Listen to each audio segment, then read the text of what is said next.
नमस्कार दोस्तों, मैं विनय कुमार बैरतिया। हमारा आज का विषय है जैन दर्शन में बंधन का विचार, theory of bondage in the Jain दर्शन।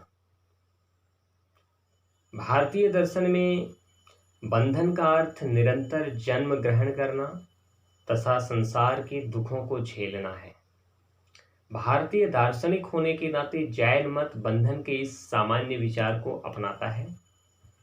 जैनों के मतानुसार बंधन का अर्थ जीवों का दुखों का सामना करना तथा जन्म जन्मांतर तक भटकना कहा जाता है। दूसरे शब्दों में, जीव को दुखों की अनुभूति होती है तथा उसे जन्म ग्रहण करना पड़ता है, यही बंधन है।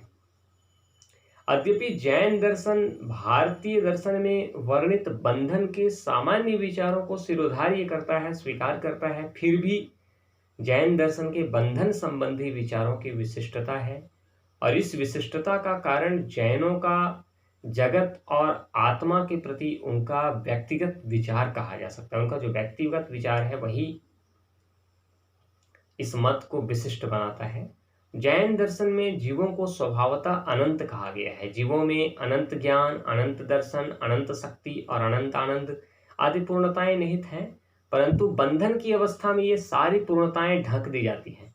जिस प्रकार मेघ सूर्य के प्रकाश को, बादल सूर्य के प्रकाश को ढक लेता है, उसी प्रकार बंधन आत्मा के स्वाभाविक गुणों को ढक लेता है, अभिभूत कर लेता है। अब प्रश्न आता है कि आत्मा किस प्रकार बंधन में बंधती है, आत्मा किस प्रकार बंधन में आती है। जैन दर्शन के मतानुसार बंधन का क्या विचार है। जीव शरीर के साथ संयोग की कामना करता है। जैनों के मतानुसार बंधन का क्या विचार है, तो हम कहते हैं जीव शरीर के साथ संयोग की कामना करता है। शरीर का निर्माण पुद्गल कणों से हुआ है, इस प्रकार जीव का पुद्गल से ही संयोग होता है, यही बंधन है। शरीर का निर्माण पुद्गल कणों से हुआ है और जीव का पुद्गल से ही संयोग होता है, यही बंधन है। अज्ञान से अभिभूत रहने के कारण जीव में वासनाएं निवास करने लगती हैं। ऐसी वासनाएं मूलतः चार हैं, चार प्रकार की वासनाएं हैं: क्रोध, मान, लोभ और माया। क्रोध, मान, लोभ, माया, इन वासनाओं अर्थात इन कुप्रवृत्तियों के वशीभूत होकर ही जीव शरीर के लिए ललायित रहता है। वह पुद्गल कणों को अपनी ओर आकृष्ट करता है और पुद्गल कणों को आकृष्ट करने के कारण इन कुप्रवृत्तियों को कसाय कहा जाता है। जीव किस प्रकार से पुद्गल कणों की ओर को अपनी ओर आकृष्ट करेगा, यह जीव के पूर्व जन्म के कर्म के अनुसार निश्चित होता है। जीव अपने कर्म के अनुसार ही पुद्गल के कणों को आकृष्ट करता है। इस प्रकार जीवों के शरीर की रूपरेखा कर्मों के द्वारा निश्चित होती है। जैन दर्शन में अनेक प्रकार के कर्म को माना गया है। जैनों ने अनेक प्रकार के कर्मों को माना है। प्रत्येक कर्म का नामकरण फल के अनुरूप होता है।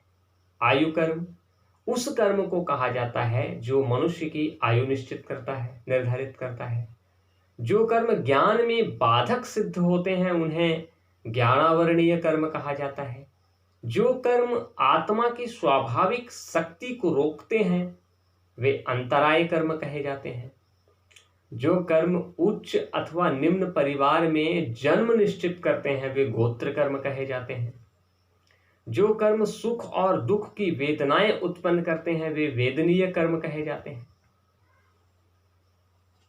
और जो कर्म विश्वास का नाश करते हैं उन्हें दर्शनावरणीय कर्म कहा जाता है। क्योंकि जीव अपने कर्मों के अनुसार ही पुद्गल कणों को आकृष्ट करता है, इसलिए आकृष्ट पुद्गल कर्म को, पुद्गल कण को कर्म पुद्गल कहा जाता है।